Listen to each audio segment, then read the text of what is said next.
जय हिंद प्यारे बच्चों, स्वागत है आपका फिर से उत्कृष्ट डिफेंस एकेडमी में। बच्चों, लास्ट वीडियो में हमने हमारा फिजिक्स का पहले चैप्टर का एक टॉपिक देखा था जिसका नाम है मेजरमेंट।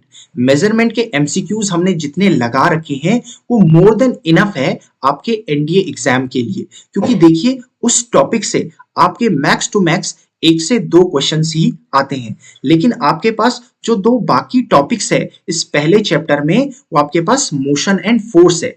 और ये मोशन एंड फोर्स जो आपके पास है इसमें से जो वेटेज रहता है वो 4 से 5 क्वेश्चंस का रहता है। कभी कभी इससे 4 क्वेश्चंस आते हैं और कभी कभी तो इससे 6 क्वेश्चंस भी आते हैं। तो इस चैप्टर के लिए सबसे पहले आपको क्या करना चाहिए? सबसे पहले आपको इस चैप्टर से रिलेटेड फॉर्मूलेस को रिवाइज करना होगा, तभी आप इन एमसीक्यूज को लगा पाएंगे। बिकॉज इस चैप्टर में आपके पास मैक्सिमम थ्योरेटिकल पोर्शन नहीं है, आपके पास मैक्सिमम इसमें जो है न्यूमेरिकल्स है। तो उन न्यूमेरिकल्स को करने के लिए आपको फॉर्मूले की जरूरत पड़ेगी। तो आप इस वीडियो को देखने से पहले क्लास 11th और 12th के मोशन एंड फोर्स चैप्टर को रिवाइज कर लें, जिससे आपको फॉर्मूले एक बार क्या हो जाए, रिवाइज हो जाए, फिर ये एमसीक्यूज लगाने में आपको काफी आसानी रहेगी। तो बच्चों, हम शुरू करते हैं इस सेशन को, देखते हैं कि कैसे कैसे न्यूमेरिकल्स आपके आते हैं। देखिए, मोशन एंड फोर्स हम कंटिन्यू कर रहे हैं। देखिए, पहली स्लाइड में आपको हमारे पास दिख रहा होगा। देखिए, पहला क्वेश्चन हमारे पास क्या है कि a ball is dropped from a spacecraft revolving around the earth at a height of 120 kilometre, what will happen to the ball. मतलब इस क्वेश्चन में आपसे क्या पूछा गया है? इस क्वेश्चन में आपसे पूछा गया है कि एक बॉल को ड्रॉप किया जा रहा है, यानी फेंका जा रहा है एक स्पेसक्राफ्ट से, और वो स्पेसक्राफ्ट क्या कर रही है? अर्थ के अराउंड रिवॉल्व कर रही है, जो कितनी हाइट पर है? 120 kilometre from the earth surface. तो वहां से किसी बॉल को ड्रॉप किया जा रहा है। अब उस बॉल के साथ क्या होगा, ऐसा पूछा जा रहा है। तो देखिए, पहला ऑप्शन क्या कह रहा है? It will continue to move with the same speed along the original path of the spacecraft। यानी पहला ऑप्शन आपके पास कह रहा है कि जब आप बॉल को ड्रॉप करेंगे उस स्पेसक्राफ्ट से, तो बॉल क्या करेगी? जिस पाथ में आपका स्पेसक्राफ्ट घूम रहा है उसी ओरिजिनल पाथ में क्या करेगा? वो बॉल आपका घूमेगा। देखिए, सेकंड ऑप्शन आपके पास कहते हैं, देखते हैं अभी इस ऑप्शन की क्या होता है इस ऑप्शन के साथ। बी ऑप्शन अगर आप देखेंगे तो वो क्या कह रहा है? It will move with the same speed tangentially to the spacecraft. Tangentially का क्या मतलब है? देखिए, जैसे ये आपके पास क्या है, ये आपके पास क्या है, एक क्या है, सर्कुलर ऑर्बिट है। तो टेंजेंशियली का मतलब है कि अगर मैं यहां से इस पॉइंट से किसी ऑब्जेक्ट को फेंकूंगा बाहर को, तो टेंजेंशियली इस तरीके से टेंजेंट बनाते हुए वो ऑब्जेक्ट क्या करेगा? बाहर को निकल जाएगा। और वो कह रहा है कि आपका क्या कर रहा है? सेम स्पीड से, जिस स्पीड से स्पेसक्राफ्ट घूम रहा है उसी स्पीड से वो बॉल क्या कर जाएगी? टेंजेंशियली बाहर निकल जाएगी।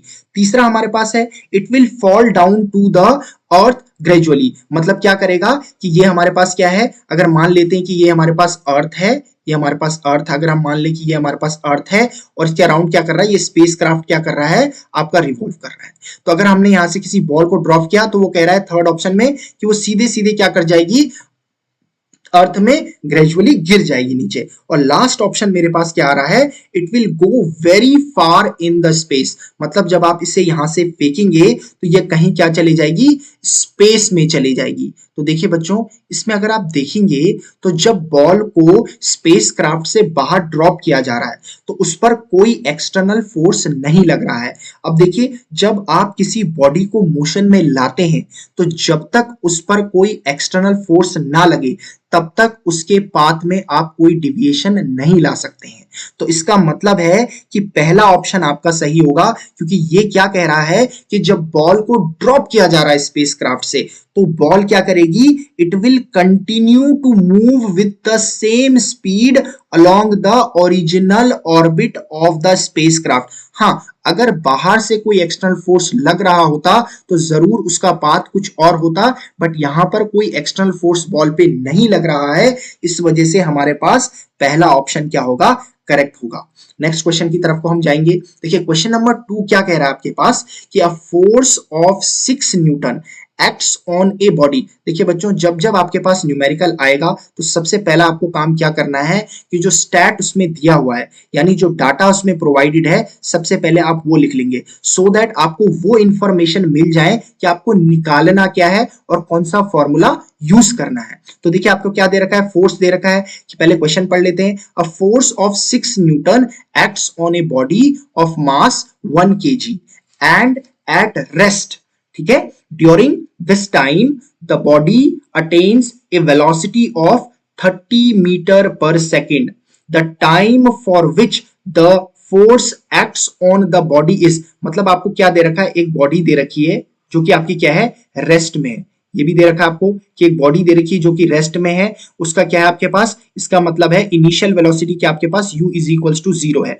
और इसका मास हमें क्या दे रखा है, 1 kg दे रखा है, और इस पर जो फोर्स आपका लग रहा है वो 6 न्यूटन का फोर्स लग रहा है। और आप देखेंगे इसके बाद, रेस्ट के बाद, ड्यूरिंग दिस टाइम, यानी उस टाइम के लिए आप क्या कर रही है कि वो बॉडी क्या कर रही है कि इस पर फोर्स लगाने के बाद ऑब्वियसली क्या होगी, बॉडी रेस्ट से क्या करने लग जाएगी, मोशन में आने लगेगी, यानी इस पर क्या आ जाएगी, एक फाइनल वेलोसिटी आ जाएगी v is equals to 30 metre पर सेकेंड आपके पास आ जाएगी। अब वो कह रहा है कि इस दौरान का टाइम पीरियड आपके पास क्या है, इस दौरान का टाइम पीरियड आपके पास क्या है। तो देखिए इसमें हमें सबसे पहले हमें क्या दे रखा है, हमें फोर्स दे रखा है 6 न्यूटन, हमें क्या दे रखा है, वेलोसिटी दे रखी है, फाइनल वेलोसिटी 30 मीटर पर सेकेंड हमें दे रखी है। तो सबसे पहले हम एक्सेलरेशन निकाल लेते हैं। यहाँ पर a इज इक्वल्स टू हमारे पास क्या होता है, f अपॉन हमारे पास क्या होता है, m होता है। अब देखो हमारे पास फोर्स क्या दे रखा है, जो बॉडी में लग रहा है वो 6 न्यूटन लग रहा है, और जो मास हमें दे रखा है वो क्या दे रखा है, 1 kg दे रखा है। इसका मतलब है कि जो आपकी बॉडी है वो 6 मीटर पर सेकेंड स्क्वायर के एक्सेलरेशन से आगे बढ़ रही है। अब आपके पास एक्सेलरेशन आएगा तो आपकी जो इक्वेशन है v is equals to u plus a t, v is equals to u plus a t. v आपको क्या दे रखा है, 30 दे रखा है, u आपके पास क्या है, 0 है, प्लस एक्सेलरेशन अभी अभी आपने क्या निकाला है, 6 निकाला है, और टाइम आपको कैलकुलेट करना है। तो t इज इक्वल्स टू आपके पास यहां से क्या हो जाएगा, 30/6 आपके पास हो जाएगा। तो आपका जाएगा 6 जार आपके पास क्या हो जाएगा, 30 हो जाएगा। तो आपके पास आंसर क्या आ जाएगा, आपके पास 5 सेकेंड आ जाएगा। इसका मतलब है ऑप्शन नंबर डी आपके पास करेक्ट ऑप्शन है। ठीक है, नेक्स्ट क्वेश्चन की तरफ को चलते हैं। देखिए अब क्वेश्चन पूछा गया है, a force vector applied on a mass is represented as F is equals to 6 I cap minus 8 J cap plus 10 K cap and accelerates with 1 meter per second. What will be the mass of the body? यानी आपको क्या दे रखा है, इस समय जो आपको फोर्स दे रखा है वो आपको वेक्टर फॉर्म में दे रखा है। F is equals to 6 I cap minus 8 J cap plus 10 के कैप। तो ये बहुत ही इजी क्वेश्चन है बच्चों, देखो। और दूसरा आपको क्या दे रखा है, एक्सेलरेशन दे रखा है, जो आपके पास क्या दे रखा है, 1 मीटर पर सेकंड दे रखा है। अब आपको क्या निकालना है, मास ऑफ द बॉडी निकालनी है, यानी m निकालना है। आपको फॉर्मूला पता है कि F is equals to ma होता है। तो आप कैसे निकाल सकते हैं मास निकाल सकते हैं आप F अपॉन ए से निकाल सकते हैं। बट अगर आप एक चीज नोट करेंगे, जो आपको फोर्स दे रखा है वो वेक्टर फॉर्म में दे रखा है, तो सबसे पहले आपको क्या निकालना पड़ेगा, इस फोर्स का जो वेक्टर फॉर्म में दे रखा है उसका मैग्नीट्यूड निकालना पड़ेगा। तो इसका मैग्नीट्यूड क्या आ जाएगा इस फोर्स का, ये आपका आ जाएगा absolute value of F is equals to आपके पास क्या आ जाएगा, ये आ जाएगा आपके पास 6 का स्क्वायर प्लस माइनस 8 का स्क्वायर प्लस आपके पास क्या आ जाएगा, z का स्क्वायर दैट इज 10 का स्क्वायर आ जाएगा आपके पास। ठीक है, अगर मैं इसको कैलकुलेट करूंगा तो अगर आप देखेंगे तो ये आपके पास क्या आ जाएगा, ये आ जाएगा आपके पास 36 प्लस आपके पास क्या आ जाएगा 64 प्लस आपके पास क्या आ जाएगा 100 आ जाएगा। ठीक है, अगर आप देखेंगे इसको कैलकुलेट करेंगे तो you will get from here 100, 36 plus 64 100 plus 100, और इसकी जो वैल्यू आ जाएगी आपके पास आ जाएगी 10√2 आपके पास आ जाएगी। यानी जो मैग्नीट्यूड ऑफ फोर्स आ गया वो 10√2 आ गया, यानी मास आपके पास क्या आ गया 10√2 ओवर एक्सेलरेशन 1 है, तो इसका मतलब मास आ गया आपके पास 10√2 kg आपके पास आ गया। तो इसका मतलब है कि ऑप्शन नंबर ए आपके पास करेक्ट ऑप्शन होगा। नेक्स्ट क्वेश्चन की तरफ को चलते हैं हम। देखिए नेक्स्ट क्वेश्चन हमें क्या बोल रखा है कि if the force on a rocket moving with a velocity of 300 metre पर second is 210 newton, then the rate of combustion of the fuel is. देखो आपको क्या दे रखा है कि फोर्स कितना लग रहा है रॉकेट पे, वो आपको क्या दे रखा है, F इज इक्वल्स टू आपको दे रखा है 210 न्यूटन दे रखा है, ठीक है। और किस वेलोसिटी से आपका रॉकेट चल रहा है, किस वेलोसिटी से चल रहा है, वो वेलोसिटी क्या दे रखी है, v इज इक्वल्स टू आपको दे रखा है 300 मीटर पर सेकेंड आपको क्या दे रखी है, वेलोसिटी ऑफ द रॉकेट दे रखी है। अब आपको क्या निकालना है, rate of combustion of fuel. देखो कंबशन का क्या मतलब होता है, कंबशन का मतलब होता है जलना यानी दहन, इसका मतलब होता है जलना यानी दहन। अब जल क्या रहा है, आपका क्या जल रहा है, फ्यूल जल रहा है। इसका मतलब है कि आपको कंबशन, रेट ऑफ कंबशन का मतलब क्या है, जो जल रहा है उसका रेट निकालना है आपको। तो इसका मतलब आपके पास क्या है, फ्यूल यानी उसका मास चल रहा होगा। इसका मतलब आपको निकालना क्या है, यहां पर dm ओवर dt निकालना है। क्या निकालना है, dm ओवर dt निकालना है। अब देखो जरा Newton second law of motion से अगर आपने देखा होगा, Newton second law of motion अगर आपने पढ़ा होगा, तो Newton second law of motion से आपके पास क्या आ जाता है, एक फॉर्मूला आ जाता है। Newton second law of motion से आपके पास क्या आ जाता है, Newton second law of motion से आपके पास आ जाता है F is equals to d over dt of m v. That is आपके पास स्टेटमेंट क्या है, Newton second law of motion, that is rate of change of momentum is equal to the external force applied on the body, यानी F is equals to dp over dt and P is equals to mv होता है आपके पास। अब देखिए हमें क्या निकालना है, कंबशन ऑफ द फ्यूल निकालना है। मैंने कहा कंबशन ऑफ द फ्यूल क्या है, यानी फ्यूल आपका क्या हो रहा है, वो जल रहा है, यानी उसके मास में टाइम के साथ क्या आ रही है, कमी आ रही है। तो यहां पे हम क्या निकालेंगे, यहां से हम F ओवर V लिखेंगे और we will be getting rate of change of combustion dm over dt। F हमारे पास क्या दे रखा है, F हमारे पास देखिए हमें क्या दे रखा है, 210 दे रखा है, और V वेलोसिटी क्या दे रखी है, 300 दे रखी है। एंड देखिए हमारे पास अगर हम इसको कैलकुलेट करेंगे तो एक जीरो से आपके पास एक जीरो कैंसिल हो गया, ये 7 टाइम्स हो गया और ये 10 टाइम्स आपके पास हो गया। तो you will be getting 0.7 kg पर सेकेंड, यानी हर एक सेकेंड में कितना मास आपका दहन हो रहा होगा, कितने मास का दहन हो रहा होगा, 0.7 kg का क्या हो रहा होगा, कंबशन हो रहा होगा। तो that is your first option is correct. Now अगले क्वेश्चन की तरफ को चलते हैं। देखिए नेक्स्ट क्वेश्चन आपके पास क्या है कि a cricketer catches a ball of mass 150 gram in 0.1 second moving with a speed 20 metre पर second, he experiences a force of. आपने कभी क्रिकेटर को अगर देखा होगा तो जो बॉल को कैच करता है तो कैच करने के दौरान वो हमेशा अपने हाथों को पीछे ले जाता है, तो कितना फोर्स वो एक्सपीरियंस कर रहा है वो हमें यहां पर कैलकुलेट करना है। तो सबसे पहले जो डाटा दिया है वो लिख लेते हैं। हमें मास ऑफ द बॉल दिया है m इज इक्वल टू, हम लिख लेते हैं, हमें क्या दे रखा है 150 ग्राम दे रखा है, जो कि हमें किस में दे रखा है, CGS यूनिट में दे रखा है। तो अगर हम इसको लिखेंगे तो हमारे पास कितना आ जाएगा, ये 0.15 क्या आ जाएगा मेरे पास, kg आ जाएगा। दूसरा हमें क्या दे रखा है, टाइम भी दे रखा है, t इज इक्वल टू हमें क्या दे रखा है 0.1 सेकेंड दे रखा है। दूसरा हमें क्या दे रखा है, यहाँ पर v भी दे रखा है हमें।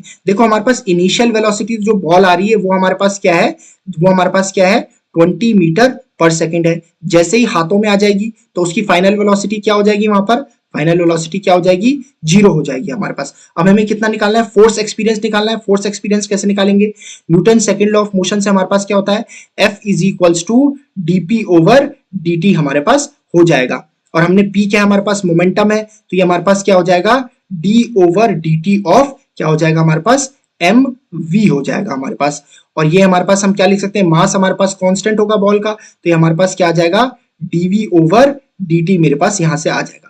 यानी मेरे पास मैं इसे क्या लिख सकता हूं, m, इस dv को क्या लिखा जा सकता है, final velocity minus initial velocity upon dt time मेरे पास हो जाएगा। अब मास अगर मैं देखूं तो मास मुझे क्या दिया हुआ है, मास मुझे दिया हुआ है 0.15 दिया हुआ है। अच्छा, अगर मैं वेलोसिटी, फाइनल वेलोसिटी को देखूं तो 0 है, माइनस इनिशियल वेलोसिटी को देखूं तो 20 है, और dt जो टाइम पीरियड मुझे दे रखा है वो 0.1 मेरे पास है। अच्छा, इसे अगर हम कैलकुलेट करेंगे तो हमारे पास क्या आ रहा है, देखो जरा, ये 30 न्यूटन आ रहा है मेरे पास। कैलकुलेट करके क्या आ रहा है, 30 न्यूटन। इसका मतलब है इसका बी ऑप्शन सही हमारे पास है। ठीक है बच्चों, देखिए अब नेक्स्ट क्वेश्चन में देखिए हमें क्या बोला गया है कि average velocity of an object is equal to the mean of its initial and final velocities if the acceleration is, यानी वो बोल रहा है कि किसी भी ऑब्जेक्ट की जो एवरेज वेलोसिटी है वो कितनी है, कितनी है, मीन ऑफ इनिशियल वेलोसिटी। क्या कह रहा है वो, mean of initial velocity, mean of initial velocity plus आप क्या लिखेंगे, final velocity. Initial velocity plus final velocity whole upon, mean निकाल रहे हैं तो होल अपॉन 2। तो देखिए आपको क्या बोला गया है कि average velocity of an object is equal to mean of initial and final velocities.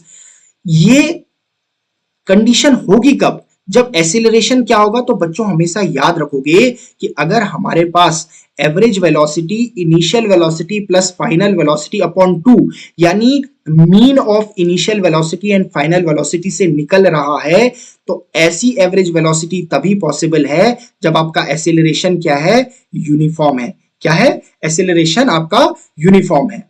देखिए नेक्स्ट क्वेश्चन की तरफ को अगर हम जाएं हमारे पास, देखिए अगला क्वेश्चन क्या बोल रहा है, when the distance an object travels is directly proportional to the length of time it is said to travel with. अब देखो वो बोल रहा है हमारे पास कि when the distance an object travels, let us say कि वो डिस्टेंस जो ऑब्जेक्ट ट्रेवल कर रहा है वो s है, वो कह रहा है कि वो डायरेक्टली प्रोपोर्शनल टू क्या है मेरे पास, लेंथ ऑफ टाइम है, यानी टाइम के डायरेक्टली प्रोपोर्शनल है। यानी अगर मैं इसका ग्राफ बनाऊं तो देखो ये क्या मेरे पास है, डायरेक्टली प्रोपोर्शनल रिलेशन है। तो इसका मतलब जो मेरे पास ग्राफ बनेगा वो कैसा ग्राफ बनेगा, लीनियर ग्राफ बनेगा। लीनियर का मतलब क्या है कि s और t के बीच में हमारे पास क्या बनेगा, एक स्ट्रेट लाइन बनेगी। अगर मेरा ये s है, डिस्प्लेसमेंट या डिस्टेंस है, और ये टाइम है, तो इनके बीच में जो ग्राफ बनेगी एक स्ट्रेट लाइन बनेगी। तो अगर हम देखें जरा तो यहां पर हम देख सकते हैं कि अगर मुझे एक लीनियर ग्राफ मिल रहा है तो इसका मतलब है equal distance is being covered in equal interval of time. तो ऐसा कब होता है, जब क्या होता है, यूनिफॉर्म मोशन होता है। इसका मतलब है कि ये जो हमारे पास है यूनिफॉर्म वेलोसिटी से ऑब्जेक्ट ट्रेवल कर रहा है, इसीलिए हमारे पास s is directly proportional to t यहां पर है। नेक्स्ट क्वेश्चन में हम जाएंगे। देखिए बच्चों अगला हमसे बोला गया है if the displacement of an object is proportional to square of time. मतलब हमसे देखो क्या दिया गया है कि जो डिस्प्लेसमेंट है वो directly proportional to square of time है। क्या दिया हुआ है, displacement directly proportional to square of time, then the object moves with uniform velocity, uniform acceleration, increasing acceleration, decreasing acceleration. तो देखो जरा हमारे पास एक फॉर्मूला हमारे पास होता है s इज इक्वल्स टू, हमने पढ़ा होगा ut plus half a t square. अब अगर मैं इसको देखूं, देखो जरा बच्चों इसको जरा ध्यान से देखना कि s is directly proportional to t square दो कंडीशंस में होगा। पहली कंडीशन देखो, पहली कंडीशन यहां पे क्या होगी, एक तो u को जीरो होना पड़ेगा, ठीक है। अगर u जीरो हो जाएगा तो यहां से मेरे पास आ जाएगा s is equals to half a t square हो जाएगा। दूसरा अगर देखोगे अगर आप, अगर मुझे s is directly proportional to t square लिखना है तो ये क्या इंप्लाई करेगा, दिस इंप्लाइज दैट एक्सीलरेशन जो है आपके पास क्या होना चाहिए, एक्सेलरेशन आपके पास क्या होना चाहिए, यूनिफॉर्म होना चाहिए। क्या होना चाहिए यहां पर, यूनिफॉर्म होना चाहिए। यूनिफॉर्म यानी मतलब यहां पे मैं कहूंगा कि अगर ये मेरे पास है तो मैं कह सकता हूं कि कांस्टेंट होना चाहिए।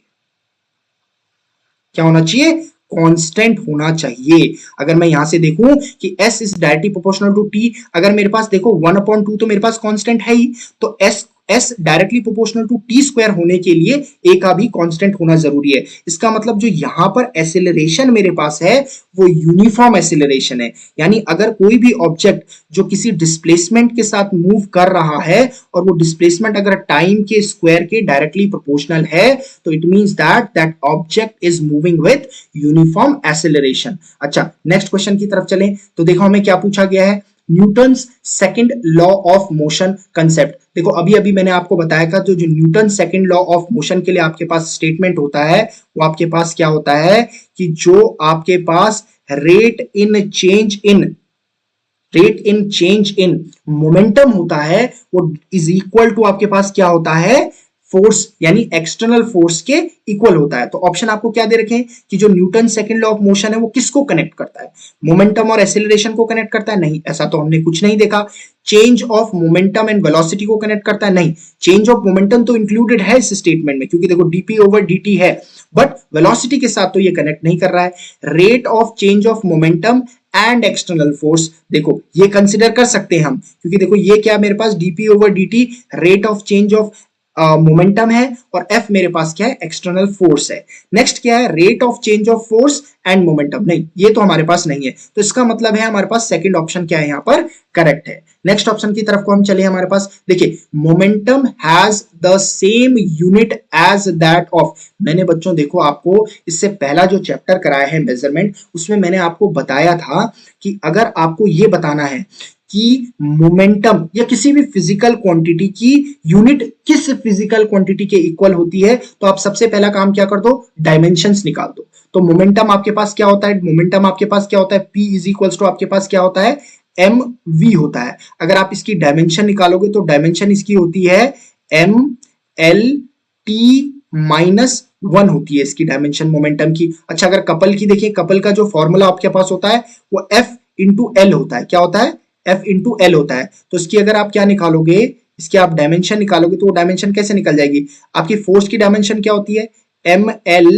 टी माइनस 2 होती है, इंटू क्या हो जाएगा, ये लेंथ दे रखी है तो ये भी आपकी डायमेंशन क्या हो जाएगी, कैपिटल एल हो जाएगी। तो टोटल आपकी कंबाइंड डायमेंशन जो कपल की हो जाएगी M L two T minus 2 होती है। बच्चों देखो ये आपकी जो डायमेंशन होती है ये आपकी क्या होती है, एनर्जी की भी डायमेंशन होती है, ठीक है, और दूसरा यही सेम डायमेंशन आपकी वर्क की भी होती है। तो आपको याद रखना है, इसका मतलब है एनर्जी, वर्क और जो कपल की डायमेंशन होती है वो इक्विवेलेंट होती है।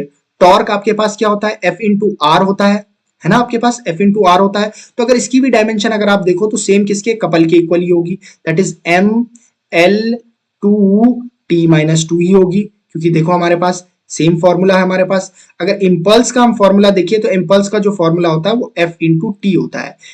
एफ यानी फोर्स की जो आपके पास डायमेंशन होती है वो अभी अभी आपने देखी है कि एम एल टी माइनस 2 आपके पास होती है और जो आपके पास टी होता है उसकी डायमेंशन कैपिटल टी होती है। तो अगर आप इसकी डायमेंशन निकालोगे कंबाइंड डायमेंशन तो आपके पास आ जाएगी एम एल टी माइनस 1। देखो जरा यही डायमेंशन आपकी मोमेंटम की है, इसका मतलब है कि मोमेंटम और इंपल्स की आपकी जो डायमेंशन है वो क्या होगी, या मोमेंटम और इंपल्स की जो यूनिट है वो सेम होगी। तो आपका करेक्ट आंसर जो होगा इंपल्स होगा। अगर हम देखें हमारे पास जो है मोमेंट ऑफ मोमेंटम ही हमारे पास है। मोमेंट ऑफ मोमेंटम क्या होता है आपके पास, मोमेंट ऑफ मोमेंटम जो होता है उससे आप लिखते हैं P इंटू आर लिखते हैं, P इंटू आर लिखते हैं। तो इसकी अगर आप क्या निकालें, डायमेंशन निकालें तो आपके पास क्या आ जाएगा, मोमेंटम की डायमेंशन क्या हो जाती है आपके पास, मोमेंटम की डायमेंशन हो जाती है एम एल टी माइनस 1 और आपके पास जो आर की जो डायमेंशन हो जाती है वो एल हो जाती है। तो इसकी जो कंबाइंड डायमेंशन हो जाएगी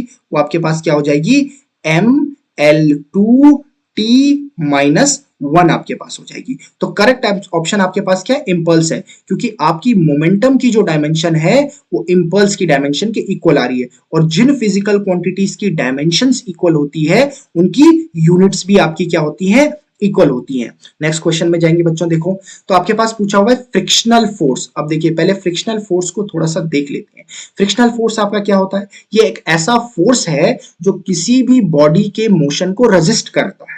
क्या करता है, किसी भी बॉडी के मोशन को रेजिस्ट करता है, ठीक है। तो इसके बारे में आपको क्या दिए गए हैं, 3 स्टेटमेंट दिए गए हैं कि जो फ्रिक्शनल फोर्स है वो सेल्फ एडजस्टिंग फोर्स है, या आपके पास क्या है वो नॉन कंजर्वेटिव फोर्स है, या आपके पास क्या है इज अ नेसेसरी इवल। तो इसके लिए जो कोड्स दिए हुए हैं, क्या पहला और दूसरा सही है, पहला और तीसरा सही है, या सिर्फ पहला सही है, या सारे के सारे सही है, all of the above are correct, ऐसा पूछा गया है। तो देखो जो फ्रिक्शनल फोर्स होता है ना बेटा, देखो जब भी आपके पास कोई बॉडी दी गई है और ये किसी सरफेस पे रखी हुई है, ठीक है, ये किसी सरफेस पे रखी हुई है, जब भी आप यहां से फोर्स लगाएंगे, जब भी आप यहां से क्या करेंगे एक फोर्स लगाएंगे, तो क्या होगा इसकी अपोजिट डायरेक्शन में हमेशा एक फ्रिक्शनल फोर्स लगेगा।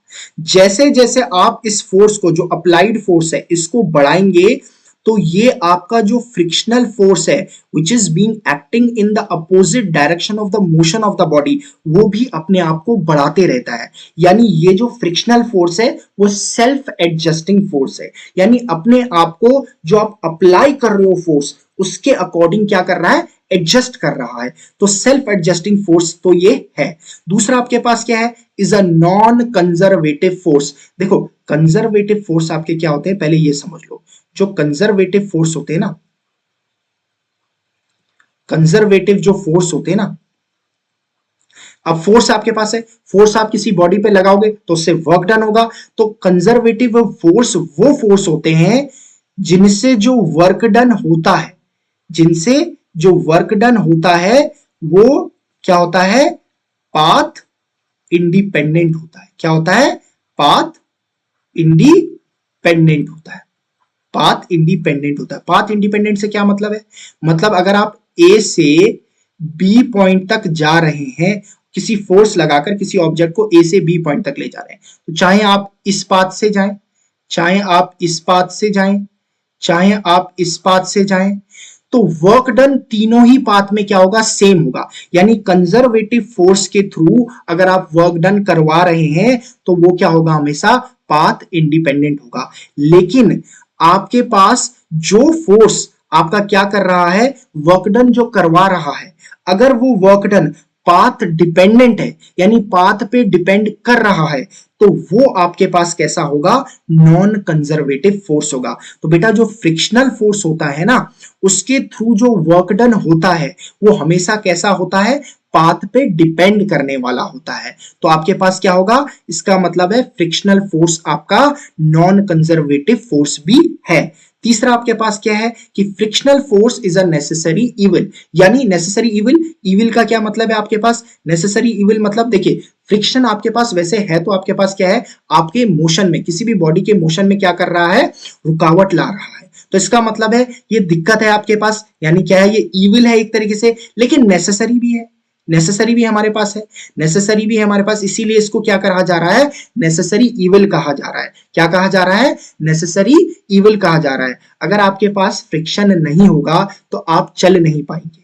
देखो फ्रिक्शन की वजह से ही आप क्या कर पा रहे हो, चल पा रहे हो। जो आप लिख पा रहे हो, you are writing through pen, that is with the help of, क्योंकि अगर आप देखो लिखना शुरू करते ना तो आप लिखते ही रहते, फिर मतलब आपको रोकने वाला कोई नहीं होता। तो ये फ्रिक्शनल फोर्स ही उसे क्या कर रहा है, रोक रहा है। इसीलिए इसकी जरूरत भी है, क्या है हमारे पास, इसलिए इसकी जरूरत भी है। तो इसीलिए we will say that it is a necessary evil. तो इसका मतलब है जो ऑप्शन आपके पास जो स्टेटमेंट 1, 2, 3 है, ये तीनों ही सही है। ऑप्शन नंबर डी आपका क्या होगा, एकदम करेक्ट होगा।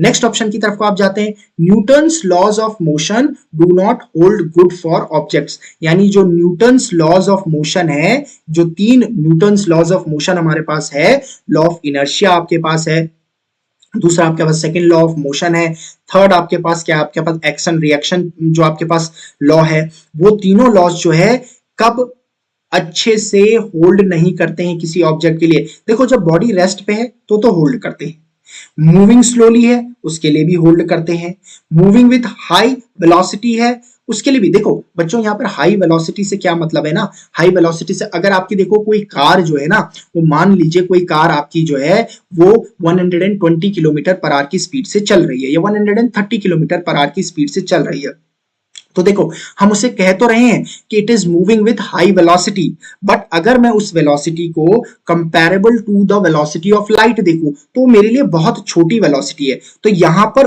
उन्हीं हाई वेलोसिटीज की बात की जा रही है, जैसे जिस स्पीड से अगर मेरी कार क्या कर रही है 120 किलोमीटर पर आवर की स्पीड से करिए जा रही है, तो उस हाई स्पीड की बात की जा रही है, हाई वेलोसिटी की बात की जा रही है, कंपैरेबल टू लाइट की बात नहीं की जा रही है। तो ऐसी जो वेलोसिटीज हमारे पास होती है उनके लिए भी हमारे पास न्यूटन्स लॉ ऑफ मोशन क्या करता है, it is applicable there. But moving with velocity comparable to the velocity of light, अब हमेशा याद रखेंगे कि जो न्यूटोनियन मैकेनिक्स है वो if the object is moving with the velocity comparable to the velocity of light, यानी अगर कोई ऑब्जेक्ट स्पीड ऑफ लाइट के कंपैरेबल स्पीड से मूव कर रहा है या वेलोसिटी से मूव कर रहा है, तो कभी भी उस पर न्यूटोनियन मैकेनिक्स क्या नहीं होगी, अप्लाई नहीं होगी, यानी न्यूटन्स लॉज ऑफ मोशन क्या होंगे, वहां पर अप्लाई नहीं होंगे। तो आपका करेक्ट ऑप्शन क्या हो जाएगा, ऑप्शन नंबर डी, कि Newton's laws of motion do not hold good for objects which are moving with velocity comparable to the velocity of light. Next question की तरफ जाते हैं बेटा हम। देखो 13 क्वेश्चन में हमें क्या कह रहा है कि a body goes from P to Q with a velocity of 40 meter per second and comes back from Q to P with a velocity of 60 meter per second. Then the average velocity of the body during the whole journey is, अब देखिए हमें क्या दिया हुआ है, हमें ऐसा दिया हुआ है कि P एक पॉइंट है और Q एक पॉइंट है। अब P से Q में जब जा रहा है हमारा कोई भी ऑब्जेक्ट या कोई बॉडी जा रही है, वो 40 मीटर पर सेकंड की स्पीड से जा रहा है, लेकिन जब वापिस आ रहा है कहां से, Q से P की तरफ को आ रहा है, तो वो 60 मीटर पर सेकंड की स्पीड से आ रहा है। तो क्वेश्चन हमसे पूछा गया है कि एवरेज वेलोसिटी क्या होगी, क्या होगी, average velocity during the whole journey क्या होगी। अब देखो बच्चों इसमें आप क्या गलती करोगे, आप सीधे सीधे क्या कर दोगे, 40 प्लस 60 कर दोगे और आपका आंसर आप 40 प्लस 60 अपॉन 2 कर दोगे और आपका आंसर आ जाएगा कितना, 50 मीटर पर सेकंड। पर ये गलत है। देखो ये आपका जो ऑब्जेक्ट है वो P से Q किया है और Q से P आया है, यानी इनिशियली उसने जहां से स्टार्ट किया था वो वापिस वहीं आ गया। ऐसा ही हुआ है, इनिशियली जहां से स्टार्ट किया था P से स्टार्ट किया, P से Q पे गया, Q से वापस P पे आ गया। इसका मतलब टोटल डिस्प्लेसमेंट तो जीरो हो गया ना आपका। तो आपका एवरेज वेलोसिटी के लिए तो फॉर्मूला क्या होता है, टोटल डिस्प्लेसमेंट, देखिए बच्चों total displacement upon total time taken, total time taken. अब डिस्प्लेसमेंट देखो आपका क्या आ रहा है, टोटल टाइम टेकन। अब देखो आप क्या है कि ऑब्जेक्ट जो है वो P से Q जा रहा है और Q से P आ रहा है, टोटल डिस्प्लेसमेंट तो आपके पास क्या हो गया, जीरो हो गया, और टाइम तो आपके पास जितना भी लग रहा हो तो आंसर आपका क्या आ जाएगा, जीरो आ जाएगा। इसीलिए बच्चों ये ध्यान रखना है हमें कि डिस्प्लेसमेंट क्या हो रहा है। अगर ये Q से P नहीं आता, कहीं पहले आता या इस P के बियॉन्ड जाता, तो आपकी एवरेज वेलोसिटी कुछ और होती। ठीक है बच्चों, लेकिन क्या आ रहा है आपके पास, जो ऑब्जेक्ट है या बॉडी है वो P से Q जा रही है and again it is returning to P, यानी इनिशियल पोजीशन पे ही आ जा रही है। तो इसका मतलब आपका टोटल डिस्प्लेसमेंट क्या होगा, जीरो। तो इसलिए आपकी एवरेज वेलोसिटी क्या होगी, यहां पर जीरो होगी। नेक्स्ट क्वेश्चन देखेंगे, the area under acceleration time graph represents. अब देखिए जरा कि area under acceleration time graph क्या रिप्रेजेंट कर रहा है, ये पूछ रहा है। देखो क्या ये वेलोसिटी को रिप्रेजेंट कर रहा है, क्या ये डिस्प्लेसमेंट ट्रैवल्ड को रिप्रेजेंट कर रहा है, क्या ये डिस्टेंस ट्रैवल्ड को रिप्रेजेंट कर रहा है, क्या ये चेंज इन वेलोसिटी को रिप्रेजेंट कर रहा है। तो देखो हमारे पास अगर हम इसका ग्राफ बनाएं तो हमारे पास यहाँ एक्सीलरेशन है और यहाँ टाइम है। अगर हम इसे यूनिफॉर्म मोशन की तरह कंसिडर करें तो हम मान सकते हैं कि हमारे पास क्या है, एक लीनियर ग्राफ आएगा। अच्छा अगर मुझे ये निकालना है कि इसके अंदर एरिया निकालना है, यानी कोई ऑब्जेक्ट जो है यहां से यहां जा रही है, ए से बी में जा रहा है, कहां से जा रहा है, ए से बी में जा रहा है, और इसके अंदर जो एरिया है वो मुझे निकालना है। तो मैं एरिया कैसे निकालूंगा, देखो ये ट्राइंगल का एरिया निकाल दूंगा। यहाँ पर एरिया अगर मुझे निकालना है तो 1/2 क्या कर दूंगा मैं, 1/2 बेस इंटू हाइट कर दूंगा। क्या कर दूंगा, 1/2 base into height. Base into height यानी इसका मतलब है 1/2 में क्या निकाल दूंगा, यहाँ पे बेस क्या है मेरे पास। अब जरा इसको ध्यान से देखेंगे, हमारे पास क्या है यहाँ पर, बेस क्या है मेरे पास, देखो जरा बेस मेरे पास टाइम है, बेस मेरे पास टाइम है। देखो बेस मेरे पास क्या है, टाइम है, और जो मेरे पास हाइट है, यानी ये जो हाइट है, इससे कहूं मैं अगर 0 से हमारे पास बी तक है, ये मेरे पास हाइट है जो किसको रिप्रेजेंट कर रही है, एक्सीलरेशन को रिप्रेजेंट कर रही है। किसको रिप्रेजेंट कर रही है? एसिलरेशन को रिप्रेजेंट कर रही है। अच्छा, अगर मैं इसके आगे कैलकुलेट करूं, जरा देखो हमारे पास, तो ये आ रहा है 1/2 into time, 1/2 into time into acceleration क्या होता है बेटा? ये आपके पास क्या होता है? Change in velocity with respect to time. अब देखो जरा, टाइम से टाइम कैंसिल, और आपके पास क्या आ रहा है? ये आपके पास डीवी आ रहा है। ऑब्वियसली 1/2 भी यहां पर टर्म आएगा, लेकिन आपको इंफॉर्मेशन क्या मिल रही है इस एरिया से? दैट इज डीवी क्या रिप्रेजेंट कर रहा है? चेंज इन वेलोसिटी रिप्रेजेंट कर रहा है। चेंज इन वेलोसिटी को रिप्रेजेंट कर रहा है, यानी v2 माइनस v1 को रिप्रेजेंट कर रहा है। किसको कर रहा है? v2 माइनस v1 को रिप्रेजेंट कर रहा है। इसका मतलब आपका option number D will be your correct answer.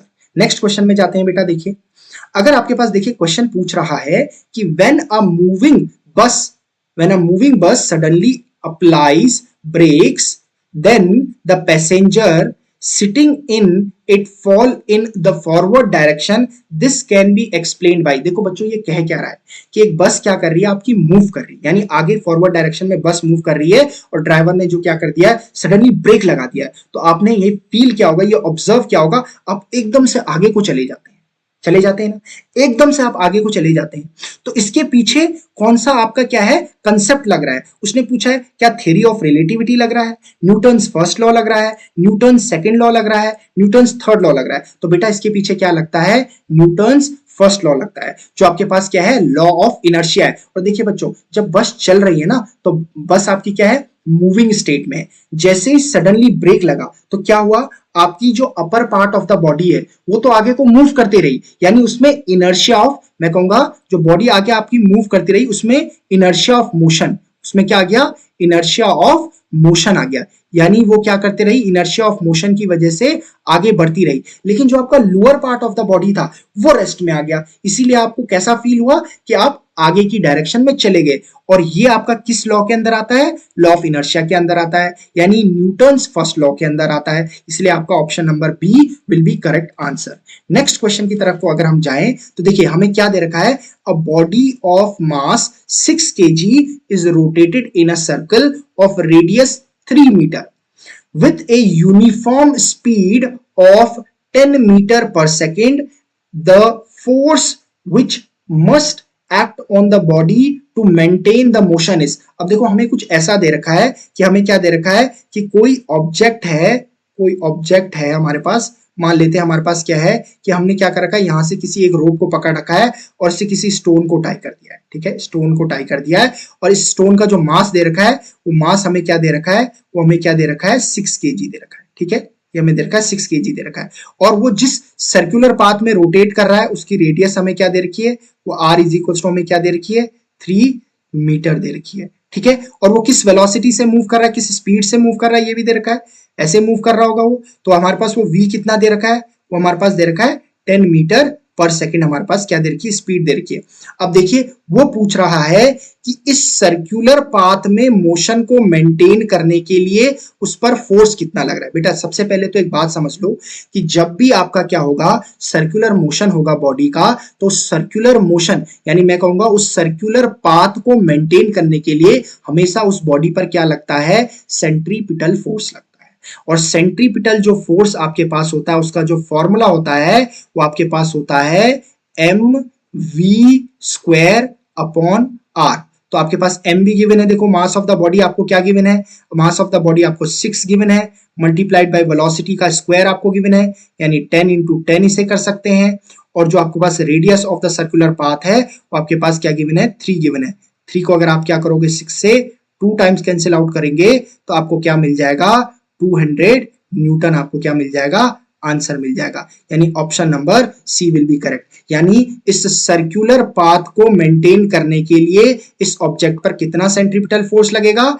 200 का सेंट्रीपिटल फोर्स लगेगा। ठीक है, आगे बढ़ते हैं। देखो अगला क्वेश्चन आपके पास क्या है? A car travels the first 1/3 distance at a speed of d 10 km per hour, the next 1/3 distance of 20 km per hour, and the last 1/3 distance of 60 km per hour. Then the average speed of the car is। बेटा देखो ऐसे questions में आप सबसे पहले diagram बना लेंगे। देखिए मान लेते हैं आपके पास जो पाथ है, ऐसे ले लेते हैं, पाथ ले लेते हैं, और हम लेट अस से दैट कि इसकी जो डिस्टेंस है हम मान लेते हैं कि वो d है। ठीक है, इसकी डिस्टेंस क्या मान लेते हैं, टोटल डिस्टेंस इस पाथ की क्या है, ये इसका इनिशियल पॉइंट मान लेते हैं, और इसका क्या बोलते हैं, ये फाइनल पॉइंट ले लेते हैं। तो इस पाथ की जो डिस्टेंस है वो d है हमारे पास। अब वो कह रहा है कि a car travels first one third. First one third का क्या मतलब है, फर्स्ट वन थर्ड का मतलब है कि d/3। देखिए फर्स्ट वन थर्ड जो है उसने कितनी स्पीड से, कितनी की स्पीड से आप उसने ट्रेवल किया है, वो 10 किलोमीटर पर आवर की स्पीड से ट्रेवल किया है। अच्छा, बाकी वो कह रहा है कि सेकंड जो आपके पास है the next one third, next one third का मतलब है d/3, उसने जो नेक्स्ट वन थर्ड कवर किया है वो 20 किलोमीटर पर आवर की स्पीड से कवर किया है, करा है 20 किलोमीटर पर आवर की स्पीड से। और जो उसने कहा जो लास्ट वन थर्ड है, लास्ट वन थर्ड है उसने कितनी की स्पीड से कवर किया है, 60 किलोमीटर पर आवर की स्पीड से कवर किया है। अब देखो क्वेश्चन क्या पूछ रहा है, what is the average speed of car. देखो एवरेज स्पीड के लिए मैंने अभी अभी आपको क्या बताया था, एवरेज स्पीड के लिए मैंने आपको बताया था कि टोटल डिस्प्लेसमेंट, आपको बताया था मैंने फॉर्मूला अभी थोड़ी देर पहले, मैंने कहा था टोटल डिस्प्लेसमेंट कैसे निकालेंगे, टोटल डिस्प्लेसमेंट अपॉन, आप क्या लिखेंगे, total displacement upon total time taken, total time taken. देखो टोटल डिस्प्लेसमेंट तो आपको पता है कि कितना है आपके पास, डी जो है टोटल डिस्प्लेसमेंट है, लेकिन टाइम नहीं पता है, तो टाइम निकाल देंगे, हर एक पार्ट के लिए टाइम निकाल देंगे। तो जो t1 हो जाएगा यहाँ पर वो आपके पास क्या हो जाएगा, देखो आपके पास क्या होता है, t1 इज इक्वल टू क्या हो जाएगा, डिस्टेंस अपॉन क्या हो जाएगा आपके पास, डिस्टेंस अपॉन टाइम हो जाएगा। तो डिस्टेंस अपॉन टाइम का मतलब है ये आपके पास d/3 होल ओवर 10 आ जाएगा आपके पास। ये आपके पास t2 इज इक्वल टू क्या आ जाएगा, d/3 होल ओवर आपके पास क्या आ जाएगा, 20 आ जाएगा। ठीक है, और यहाँ पर t3 जो आपके पास है वो आपके पास क्या आ जाएगा, d/3/60। मतलब देखो मैंने क्या कर दिया है कि पहला जो उसने क्या करा है, पहला जो पोर्शन उसने क्या करा है, ट्रेवल करा है वो 10 किलोमीटर पर आवर की स्पीड से ट्रेवल किया है। तो उसके लिए हमने टाइम इज इक्वल टू क्या होता है, डिस्टेंस अपॉन स्पीड होता है, तो वही फॉर्मूला मैंने निकाल दिया। दूसरे के लिए टाइम t2 निकाल दिया है, t3 निकाल दिया। अगर मैं इनको देखूं तो मैंने ऐसा भी लिख सकता हूं, देखो t1 को ऐसा लिख सकता हूं, d ओवर क्या लिख सकता हूं, d ओवर क्या लिख सकता हूं, इसे 30 लिखा जा सकता है, इसे क्या लिखा जा सकता है, इक्वल टू d ओवर क्या लिखा जा सकता है, 60 लिखा जा सकता है। इसे भी आप क्या लिख सकते हैं, t3 इज इक्वल्स टू आप क्या लिख सकते हैं, d ओवर क्या लिख सकते हैं, 180 लिखते हैं। अब ठीक है, अपने फॉर्मूले में सब्स्टिट्यूट करते हैं। देखो टोटल डिस्टेंस क्या है आपके पास, टोटल डिस्टेंस d है, टोटल टाइम टेकन क्या है, पहला क्या आपके पास d/30 है, ठीक है, प्लस आप देखेंगे ये d बाई आपके पास क्या है 60 है, प्लस आपके पास क्या है d बाई क्या है आपके पास 180 है। अब देखो आप अगर नीचे डिनोमिनेटर में d को कॉमन लेगो तो ऊपर से वो क्या हो जाएगा, कैंसिल आउट हो जाएगा, क्या हो जाएगा, कैंसिल आउट हो जाएगा। अगर आप इसे कैलकुलेट करेंगे तो आपके पास क्या आ जाएगा, ये कुछ इस तरीके से आपके पास क्या आ जाएगा, ये आपके पास देखिए यहाँ पर क्या आ जाएगा, अगर आप नीचे क्या ले लेंगे, एलसीएम ले लेंगे, कितना 180, अगर आप एलसीएम ले लें यहाँ पर 180 एलसीएम ले लें तो क्या हो जाएगा, 6 टाइम्स हो जाएगा 6, प्लस ये क्या हो जाएगा 3 टाइम्स हो जाएगा 3, प्लस ये क्या हो जाएगा 1 हो जाएगा। तो मेरे हिसाब से 10 आ जाएगा। तो 10 आ जाएगा तो इसका मतलब 180 ऊपर चले जाएगा और 10 क्या आ जाएगा, नीचे आ जाएगा। तो इसका मतलब है कैंसिल करके आपके पास जो एवरेज क्या पूछा है, स्पीड पूछी है वो 18 किलोमीटर पर आपके पास आ जाएगी। इसका मतलब है जो आपका ऑप्शन नंबर सी है वो आपके पास क्या है, करेक्ट है। तो सबसे पहले आप डायग्राम बनाएंगे, इसीलिए आपके क्या हो जाएगा, ये बहुत इजी हो जाएगा आपके लिए करना। देखिए नेक्स्ट क्वेश्चन आपसे पूछा गया है, a man travels along a straight road for the first half length with velocity u and the second half length with velocity, अच्छा ये देखिए जरा थोड़ा करेक्शन इसमें करेगा कि ये v होगा, ठीक है। तो आपके लिए क्या पूछा गया है कि आपके पास क्या है, स्ट्रेट रोड है, क्या है, स्ट्रेट रोड ले लेते हैं, 2 पॉइंट्स ले लेते हैं इसके, स्ट्रेट रोड ले लेते हैं, ठीक है। इसकी लेंथ हम क्या ले लेते हैं, इसकी लेंथ भी हम d ले लेते हैं, ठीक है। इसकी लेंथ हम क्या ले लेते हैं, वो d ले लेते हैं, ठीक हो गया। अब वो कह रहा है करके कि इसको क्या करा है, फर्स्ट हाफ यानी first half and second half की बात कर रहा है, यानी 2 हाफ है आपके पास, यानी ये आपके पास d/2 है, और जो सेकंड हाफ आपके पास है वो भी d/2 आपके पास है। ठीक है। अब पहला जो हाफ है वो u वेलोसिटी से चल रहा है, दूसरा हाफ जो है वो v वेलोसिटी से चल रहा है। अगेन वही करेंगे कि टाइम निकाल लेंगे। टाइम क्या हो जाएगा आपके पास, t1 इज इक्वल टू आपके पास क्या हो जाएगा, d/2u हो जाएगा। यहाँ पर टाइम t2 क्या हो जाएगा आपके पास, सेम देखिए जैसा प्रीवियस क्वेश्चन में क्या है वैसा ही यहाँ पर हमें क्वेश्चन दिया गया है, लेकिन अब इस समय हमें क्या नहीं दिया गया है, वेलोसिटीज को हमें क्या दिया गया है, सिंबल्स के फॉर्म में दिया गया है। तो हम यहाँ पर हम एवरेज स्पीड अगर हम निकालेंगे तो एवरेज स्पीड कैसे निकलेगी हमारे पास, टोटल डिस्प्लेसमेंट। टोटल डिस्प्लेसमेंट कितना दे रखा है, d दे रखा है, और आपके पास जो टोटल टाइम टेकन है वो कितना दे रखा है, पहला है d/2u प्लस d ओवर आपके पास क्या हो जाएगा 2v हो जाएगा, ठीक है, 2v हो जाएगा। तो अगर आप एवरेज स्पीड निकालेंगे तो d से d कैंसिल हो जाएगा, यहाँ पे एलसीएम में क्या ले लूंगा 2u v हो जाएगा यहाँ पे, है ना। देखेंगे जरा, ये आपके पास 1 अपॉन, इसे एलसीएम अगर लेंगे तो एलसीएम क्या आ जाएगा, यहाँ पर एलसीएम क्या आ जाएगा 2u v आ जाएगा, यहाँ पर v आ जाएगा प्लस u आ जाएगा, एलसीएम तो आप सभी को लेना आता ही है, तो ये 2u v ऊपर चले जाएगा और नीचे आ जाएगा u प्लस v आ जाएगा। तो देखिए ऑप्शन कौन सा करेक्ट है आपका, ऑप्शन नंबर बी आपके पास क्या है, करेक्ट है। नेक्स्ट क्वेश्चन की तरफ को चलते हैं, क्वेश्चन नंबर 19। अब देखिए ये क्या बोल रहा है आपके पास क्वेश्चन नंबर 19 में, a machine is delivering constant power to derive a body along a straight line, what is the relation between distance traveled by the body against time। देखो आपका क्या कर रहा है कि एक मशीन क्या कर रही है, कांस्टेंट पावर डिलीवर कर रही है किसी बॉडी को ड्राइव करने में स्ट्रेट लाइन में, यानी ड्राइव करने में का क्या मतलब है, आगे बढ़ाने में क्या कर रही है, कांस्टेंट पावर से उसे आगे बढ़ा रही है। तो क्वेश्चन पूछ रहा है अब कांस्टेंट पावर से आगे बढ़ा रही है तो इसका मतलब वो डिस्टेंस ट्रेवल कर रहा है, यानी ये डिस्टेंस क्या ले लेते हैं, ये s ले लेते हैं, क्या कर रहे हैं एस ले लेते हैं कि आपके पास क्या है कि एक मशीन है वो किसी बॉडी पर क्या कर रही है, एक पावर लगा रही है, और ये पावर कैसी है आपके पास, कांस्टेंट है, ठीक है, कांस्टेंट है। इसका मतलब है अब आपका क्या होगा, ये बॉडी एक डिस्टेंस ट्रेवल करेगी और किसी टी टाइम में ट्रेवल करेगी। तब वो पूछ रहा है इस डिस्टेंस एस एंड इस टाइम टी में रिलेशन क्या होगा। अब देखो बेटा उसने क्या दिया हुआ हमें, जो पावर दी है ना वो कांस्टेंट दी हुई है, क्या दी हुई है, पावर जो दी हुई है कांस्टेंट दी हुई है, क्या दी है, पावर क्या दी हुई है, कांस्टेंट दी हुई है। अब देखिए बेटा क्या करेंगे आप, सबसे पहले क्या लिख देंगे इस पावर की, इस क्वेश्चन को करने का तरीका देखिए, सबसे पहले इस पावर की आप क्या लिख लेंगे, इसकी डायमेंशन लिख लेंगे। देखिए जरा बहुत आसानी से हो जाएगा, एक क्विक मेथड से हो जाएगा।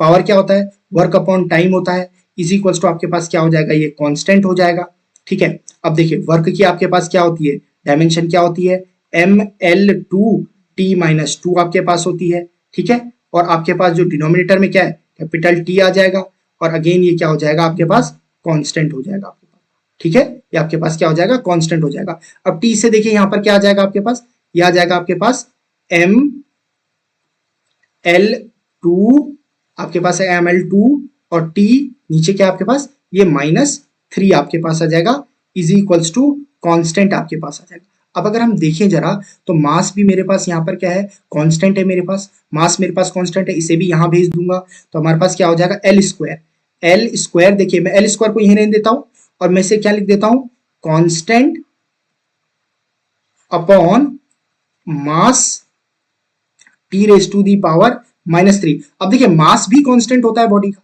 वो तो चेंज नहीं होगा ना, और एल क्या है जो डिस्टेंस को डिनोट कर रहा है, तो s square l square is equal to क्या हो जाएगा, कांस्टेंट अपॉन t⁻³ -3।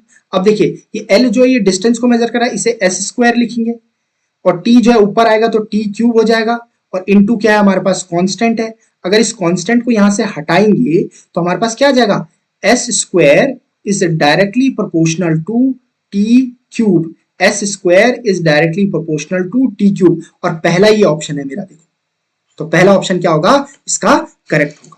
अब देखिए नेक्स्ट क्वेश्चन हमारा जो है बेटा ये आज का लास्ट क्वेश्चन है, इसकी हम अगली सीरीज भी आपके लिए लेके आएंगे, क्योंकि देखिए बेटा इससे 4 से 5 कभी कभी 6 नंबर का भी क्वेश्चन आता है, तो इसके लिए एक और सेशन हमें इसके लिए देना ही पड़ेगा। तो लास्ट क्वेश्चन हमारे पास क्या दे रखा है बेटा, देखिए कि the displacement y in meters of a body varies with time t in seconds as, देखिए डिस्प्लेसमेंट के लिए हमारे पास इक्वेशन क्या दे रखी है, y is equals to -2/3t² plus 16t -12 दे रखी है, तो हमें क्या बताना है, then the body will come to rest is, देखो बेटा बॉडी के रेस्ट में आने का मतलब है उसकी वेलोसिटी का जीरो होना, गेटिंग माय पॉइंट। देखो कोई भी बॉडी का रेस्ट में आने का मतलब है उसकी वेलोसिटी जीरो होना। तो सबसे पहले आप डिस्प्लेसमेंट से वेलोसिटी तो निकाल ही सकते हो, कैसे निकाल सकते हो, क्या कर दो, इसको डिफरेंशिएट कर दो, dy ओवर dt। अरे dy ओवर dt क्या होता है, ये y क्या आपके पास डिस्प्लेसमेंट है, नीचे टाइम है, तो इसका मतलब ये क्या हो गया आपके पास, यही तो आपकी वेलोसिटी हो गई। इसको डिफरेंशिएट कर दो, इसको डिफरेंशिएट करोगे तो ये आपके पास क्या हो जाएगा, -4/3t² प्लस 16 और आपका 12 का क्या हो जाएगा, कांस्टेंट का 0 हो जाएगा। अब मुझे अगर रेस्ट में लाना है ऑब्जेक्ट को, बॉडी को क्या कराना है, वो कह रहा है कि बॉडी को रेस्ट में लाना है। किस टाइम में, किस टाइम में बॉडी रेस्ट में होगी, जब वेलोसिटी क्या हो जाएगी, जीरो हो जाएगी। भाई जब वेलोसिटी जीरो होगी इसका मतलब है ये जो डिफरेंशिएशन वाला आपके पास क्या आया है, एक्सप्रेशन आया है -4/3t² plus 16 that will be equal to 0। इसका मतलब है मैं अगर इसे क्या लिखूं, -4/3t² इज इक्वल्स टू 16, क्या जाएगा, राइट हैंड साइड जाएगा तो -16 हो जाएगा, माइनस से माइनस कैंसिल हो जाएगा, क्या हो जाएगा आपके पास, आपके पास क्या आ जाएगा, यहां से आपके पास आ जाएगा t², t² नहीं होगा, एक मिनट ध्यान देना जरा, यहां से ये 2 यहां से गया तो आपका स्क्वायर तो नहीं होगा, यहाँ पर सिंपली t आपके पास होगा क्योंकि वो डिफरेंशिएट हो गया ना। तो आपके पास क्या होगा, ये 4 टाइम्स और कैंसिल हो गया, 4 4 जा 16, तो इसका मतलब t इज इक्वल्स टू आपके पास क्या हो गया, 4 × 3 that is equals to 12 second.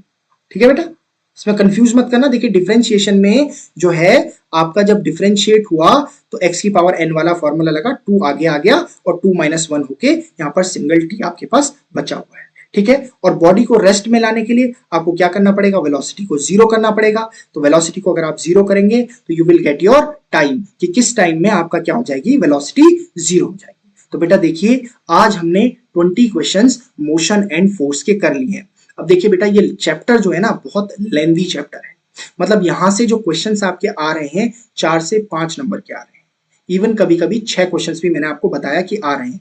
इसीलिए इसका एक और सेशन हमें बनाना पड़ेगा और वो सेशन हम आपके लेके आएंगे अगली वीडियो में, जो कि आपको क्या मिलेगी, इसके नेक्स्ट डे में। ठीक है बेटा, तब तक आप क्या करते रहिए, पढ़ते रहिए, और जैसे न्यूमेरिकल्स मैंने करवाए हुए हैं ठीक इसी टाइप के न्यूमेरिकल्स आप रिवाइज करते रहिए। बाकी मैं तो आपको एक्स्ट्रा न्यूमेरिकल्स और करवाऊंगा ही, बट आप जो अपनी तरफ से लगा सकते हैं सिमिलर टू दीज न्यूमेरिकल्स वो आप लगाते रहिए। तब तक देखिए बच्चों आप पढ़ते रहिए और मिलते हैं आपसे नेक्स्ट वीडियो में।